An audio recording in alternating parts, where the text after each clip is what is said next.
బొగ్గని బొక్కిదని మూల పడేరు, ఇలా ముక్కుతున్నా మూల్గుతున్నా తిప్పుతుంటారు. పాత సామాన్లోడికైనా అమ్ముకుంటేను, తలో పిడికెడునో గుప్పెడునో శనగలొచ్చేను.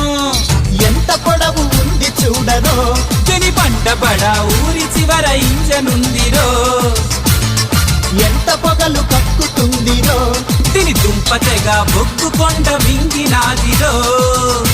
నువ్వు ఎక్కబోయే రైలెప్పుడు లైఫ్ టైము లేదు కదా, బండి బండి రైలు బండి వేడకంటూ రాదులేండి.